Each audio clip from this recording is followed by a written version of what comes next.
Trai whaatalo whaatol whaapuponga o talafo mo le nei tae au. O whaalie sali po ti whaatu ma oti e ova pesile atule mawalunga o le tau e trai whaale leia ma whaasao ele wafutu wai i pitone. Na ilo le tupe na whaanganga le pule ngānu o le Heart City mo lea whaamoe moe. Wa se lau se fulu ono tau sanga talu o na iai le wafu. Mana tapunia, talu mai le lua whelua tasi. Ina ua mai a se suenga mai lo ai e iei ni vaenga ua matua le anga lava le wafu. O le tau sanga taluai, na whai se whai unga sui o le pule ngā nuu, ina ia whai se suenga i le tau e whaaluina mo le whaasaunga o le wafu, po o le tuuloa i lalo, na io ina le whaatu langa o se paketi, e le tatauna silia ma le se fululua miliona tā la. Ma o se vaenga o la lato paketi mo le se fulu tau sanga, na ilo ane e o atu lava i le se fulu whātesi ma le 2 miliona tā la. E toi whaasauina ma whaaleleia ato o toai, e se fulu tasi tesi ma le 5 miliona tā la e whaasawai le afa o le wafu, ai ono tesi ma le tasi miliona tā la e tuuai i lalo. E tasu vai tolo tangata New Zealand, Sāmoa miaina le fisosoani mō tau mawha i le tau sangata luai, e tu saima le whaalinga a le Consumer New Zealand, maana whaalielo la tau pulisili, o se fangu tele lea o na ile o solonga le lei i le tūlanga i tatau o na iai, le māketi o oloa mo le tau singa o ainga i le atunuu. Sa whaia se saili linga la tamai le Consumer i oloa mo umia mo le tau singa o le tangata soifua, mo wata awai le matua mo umia lava o se ngai o inga le malo, e whaalile e le maua le avanoa, mo ni tau mawha e ngā whatia e tangata. Na sauno le pulisili John Duffy, e whea ngai tangata mawhainga tae sa ili ni tau mawha lelei, i ni tau e ngā whatia, a ele o wa ia lava ni suinga tala whea ngai supermarketi, e ui sa ele saili linga le malo, whaata sema le filifilinga le o se komisina, mo oloa ne e mo umia e ainga, pole grocery commissioner, na maua le saili linga al Consumer New Zealand, e tolu se 10% o tangata, na talo sanga i uo o ainga ma au nanga e tufai tau mawha po o le ofisa fo i o ngaluenga ma tupe maua. I le tau sanga taluai, i le fia maua ni tau mawha. Sa maua fo i le saili linga, e le fa o ngaina e tangata wha atau, po lo kalame supermarketi e wha pe maua ni tau pa u,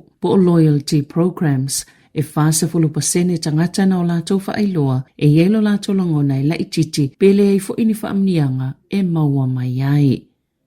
Ua tai whaafau ele asosi pol whaala potopotonga o whale tupe, le taiala mo whaatinonga mata o putau tupe mo whale tupe le atunuu, ina ia pui le ei tangata mai le au tau whaasise. I se whaasile silanga le asolulu na whaalia ele asosi, o ia whainga fau o le awha ngā solo na whaatino i le isi fitu māsina o lumanai. O suinga ia ua whaia e au fia ai, le iloa li lei o ni whewha au ia inga o tupe e maua lunga lava le avanoi o no la matia mai ei whainga tau whaasise. Whaape ai, mani teo ngā tupe e le māsani ai, iai ni la pata inga mua a ole i whaia ni whewha au ia inga o tupe, iai fo i le wha amauninga e tutusa le ingoa le tangata. O lo o tutongi pe la fo iei se tupe, whaapea male numera o le teo ngā tupe, e iai se i tū lau e li poti iai teimi uma po le luas fulfai tū la i aso e fitu. Whaaso atu le whaamaumongo teo ngā tupe, a le au tau whaasise i se whale tupe.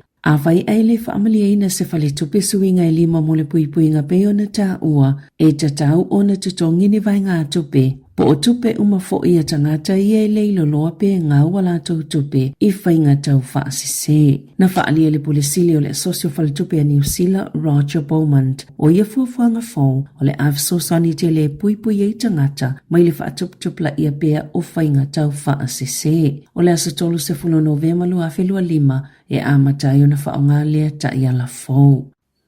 Ua tala atu le matanga luenga le puipuinga se tau o fonga, mo se fisosoani e whaamalo se ati le polkalame, e tali atu wai le whaatuptupla ia peo o sofa inga i lunga o upenga ta whailangi, e le vau le selau miliona, ma le tolu selau miliona tā la. Ni tupe ua fuafuaina e whaalu e whaalile e le puipuinga i lunga o fisota inga whaate konolosi, i le isi whaatau sanga o lumanai, ua whaingoina le vaenga mo mua la lato ngā luenga whaalileia, o le Cyber Security and Support Capability Program. Na faaliele ta yo le Labour Chris Hipkins, wo ile taimi wa tatau na nga ayane le palemia. Christopher Luxon, e faisana saunua ngai whaamatalaga le sui palemia wa wasamana ya Winston Peters, e winga ile whaatupenga o le leite o New Zealand, na faaliele ta yo le Act David Seymour, e le se malu si anga to atasi, o le ta yo le New Zealand First, e ave esea ile whaatupenga o le Radio New Zealand, ma o le vaenga lea, e taatia ile kapeneta. I se whaatalanoanga le Morning Report le leiteo New Zealand le solulu na te e wa samana ia e tali i le fesili e whaamatala le winga o le pili le vaenga wha upufai. I le winga whaaleto la fono o le woman as an adult human biological female ma le man as an adult human biological. Po se pili matuata ngia maiele le eio se avanoa moitu a inga tutusa o le whaiunga le whaatalanoanga na tua ina e wawa samana ia le leitio mai e whaapeatu o le nai tutongi o to le au whai la fonga mai le o toe mamao ai whaamuta ina le malo ona o ilato o lo sawa ina tangata whai la fonga. O le pile le sui o le New Zealand First, e le o se polisi le whainga malo, ma o le ana o na fina wina le palemene, pe a whai e piki mai le palota, na Sāmoa Hipkins, e le tala whea ngai mo se minista, le whaamata wina o le whaatupenga o se whaala potupotonga whaasala lau tuto tasi, o na ole tite e le awala, na whaatala noa ina ai o ia, ai mai se lava, o ia o le sui palemia, na Sāmoa Hipkins, e te tau le palemia. Ona whaamalo sia tu langa e au ona mulimulita ia e ana minista ma ia whaamanino i awa o wasamana ia e le tatau ona toi tupu.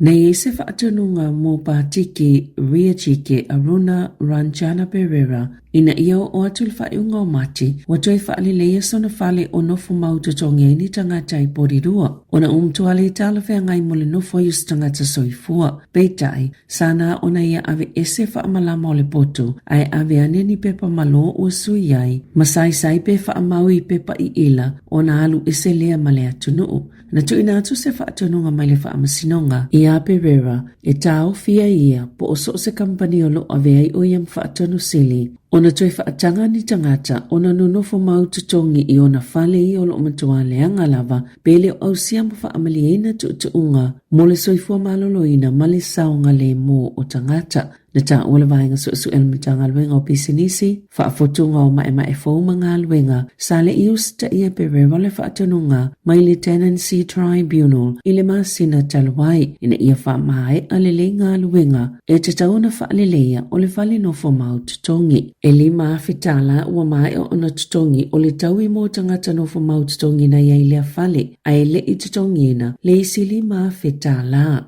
O le lua fisfululua, na saini ai tangata nofo maututongi ai i lea whale i Cannons Creek, se mali leanga ma le PK Property Services, lea na wa aia le whale nofo maututongi, e o mai i le masino Januari i le lua whelua wha, mulimuli ane, watu uatu le wa ainga e le Tapro Limited, mai na o Pereira le whaatonu o lea kamupani, na o ia fo i le whaisiea, ma o ia fo i e o na lea whale, e tele ni whaale tonu na awhia le whale, o pūpū i le tele o waenga, tele le lenga i le whaalo, palani sio lau papa, ieini whaamalama i le mawhaio na talai pe tāpuni, ma se si tepo, ona o le liki o le suawai mai whaamalama, to ele aini masini whaamawhanawhana i le poto malolo. E o atu ili se lau se fulu a whelea wha ingo ta maiti o lo o langolango ina el wha la patupatonga o le Save the Children. Ie matua matela ina lava ili fia a ai etunu e se fulu. E ono le toi mawale avano i pol kalame o tau mawhai mawale soifua malolo ina le lei. Ona o leo lea wha ititia pe wha amuta ina fo ile sapalai po ofiso soani. E nai maasino o lo manai e tu sai maseilo ilonga le Save the Children. E ei tau mawha ua mai o na tāpena ina le lei. E ngau se mai pinati, suka, milk powder, ngao, vitamini ma minerale, e umi se teime au ngā ai, mai le mo umio na wha aisa, wasilia ma le tolu se fulu tau sanga o wha o ngai a tau mawha, mo ua mawhaina wha asau ina le whaitau miliona o tamaiti, o fia ngai ma le matela aina i le fia a ai. E se fulu walu tesi ma le 2 miliona tamaiti na whaana nau i folawai fia a ai i le lua whelua wha. Poli tu samali tolu 5 tamaiti ile minu te tasi ma o tamaiti o lo o au maui sone